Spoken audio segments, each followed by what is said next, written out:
O constrangimento foi a situação que aconteceu, né? A gente não sabia de nada, né? Veio, e ainda ela veio com o namorado. Quando veio a carteira de identidade, eu achei que era o rapaz, né? Um rapaz junto, entregou a identidade, era um nome de homem, então eu me dirigi ao rapaz. Então essa situação foi constrangedora para mim e para ela e para o rapaz.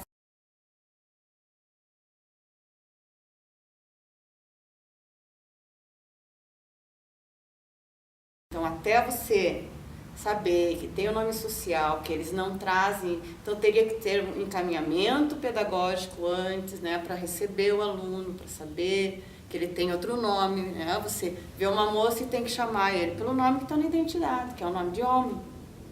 Que eles já chegam também assim com medo, né, de falar alguma coisa, eles ficam esperando para ver o que você vai dizer, como você vai receber. Né? Eles entram numa sala que tem um monte de gente estranha. É bem delicado isso. Né? Então, acho que há uma falha nisso, nesse recebimento deles na escola. Se eu começar a ter essa postura de trocar de gênero num espaço, né, em que é a representação micro da sociedade, que é a escola, e a escola ela tem todos os defeitos e todas as virtudes da sociedade. E está tudo concentrado na escola, principalmente na escola pública. Ali você vai ter tudo. Você vai ter professor que está na vanguarda de tudo e vai ter aquele mais retrógrado do mundo, que vai dizer, isso na minha escola não existe. Então, esse jovem está lá no meio. Ele sabe que ele vai sofrer a represália, a consequência da atitude dele.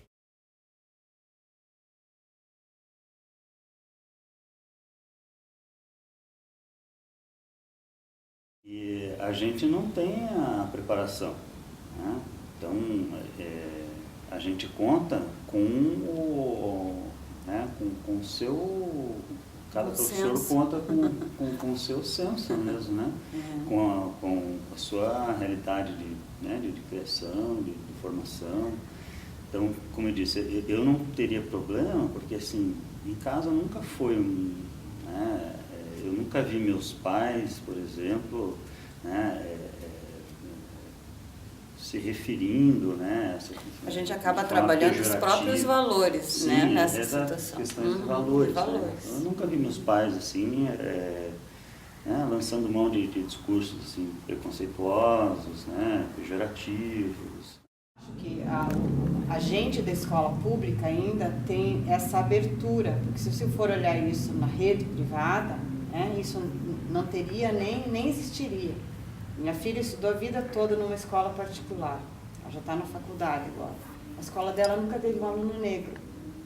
Né? Então, não sei se foi uma coincidência ou não, mas ela passou 15 anos dentro da escola. Então, um aluno gay ou um trans jamais entraria naquela escola, muito menos um professor. Muito menos. Então, eu acho que a cara de Curitiba é conservadora. Né? Ela é muito conservadora. Pode ter todas essas aberturas, né? E esse discurso, mas a ação mesmo é muito conservadora.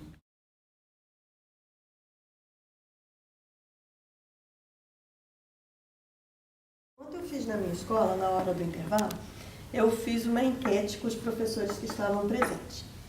E eu perguntei para eles, se tivesse uma situação dentro da sua sala de aula, em relação a esse aluno ou aluna que é uma pessoa transexual, qual seria a sua atitude? Aí eu não ia aceitar, mas eu teria dificuldade em aprofundar o assunto. Isso é uma posição, né? Outra posição foi... que até eu exprimi o professor, mas eu fui muito má com ele. Uma vez ele disse, a gente conversando sobre homossexualidade na sala dos professores, tal, não sei o quê, e ele não sabia que eu sou uma mãe de uma pessoa, de uma mulher lésbica, né? E aí ele pegou e falou assim, não, mas meu filho não vai ser homossexual porque ele vai ser bem educado. Daí, claro, que ele ganhou uma amiga para sempre. E aí eu falei assim, você está dizendo o quê? Que eu não eduquei a minha filha? Né? Aí ele falou assim, não, professora, eu não disse isso. Claro que você disse. Quando você diz que o seu filho não vai ser porque você educou, você está dizendo que a minha é porque eu não eduquei. e você está equivocado. Mas eu levei na esportiva, na brincadeira e tal, conversei com ele, e aí ele ficou quieto. Então ele fica muito, ele se contém muito para falar algumas coisas na minha frente, porque ele sabe que ele vai falar, ele vai levar, ele vai ouvir também, né? E aí ontem eu apertei ele e falei mesmo, eu quero esse macho alfa aqui agora eu quero você responder. Eu falei assim, não, eu não gosto de falar sobre isso. Eu falei assim, não, mas mesmo assim você vai falar, você tem que me ajudar, amanhã eu tenho que estar lá e eu quero saber a posição aqui da escola, não sei o quê. E ele falou assim, eu chamaria a pedagoga, eu não tomaria nenhuma atitude, eu prefiro não me posicionar sobre isso. Eu falei, mas por que não? Ele falou assim, porque eu posso ser chamado para falar sobre o assunto e eu não gosto de conversar sobre isso. Infelizmente, esse professor é a maioria dentro da escola.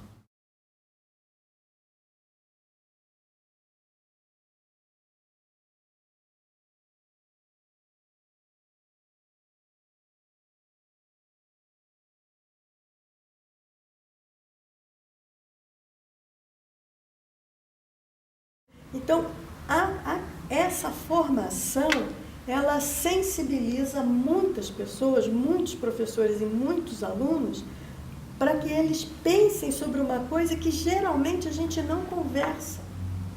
Nós não falamos sobre isso. Nós falamos sobre futebol, política, falamos bem, falamos mal, falamos sobre a saia curta, a roupa que a outra está usando, a festa que eu fui, mas a gente não conversa com ninguém sobre sexualidade, a não ser para contar vantagem. Então eu tenho que mostrar aos professores, com essas capacitações, com essas formações, como são tranquilas essas pessoas. Elas são tão pessoas quanto eu, quanto você, quanto qualquer outra pessoa. Isso sensibiliza. E daí, numa situação que ele se pegar, foi o caso dela, eu não sabia, mas ela não teve rejeição. Ela se surpreendeu porque ela pegou a carteira lá do João e ela olhou para a Maria. Né? Mas ela não teve a rejeição. Isso faz parte do quê? De uma capacitação, de uma formação. A questão do discurso, né? A partir do momento que essas ideias passam a fazer parte, né, do teu contexto, se incorpora no teu discurso, e o teu discurso vai mudar teu comportamento. Mas nem sempre muda teu interior. Sim, mas aí se a gente está pensando como é que eu vou agir na escola, você já não vai agir como ia antes. E isso é importante, esse é o começo da mudança. Não, com certeza, é um ponto, né, de lançar a ideia, de tocar, né, de conversar. É um começo, mas é um longo caminho. O professor que já está em sala de aula, eu acredito que ações como a formação continuada, né, que dariam resultado. Né? Na formação inicial, na formação do professor, né, esse tema deveria ser abordado, né? Mas não sei se é exatamente uma disciplina específica.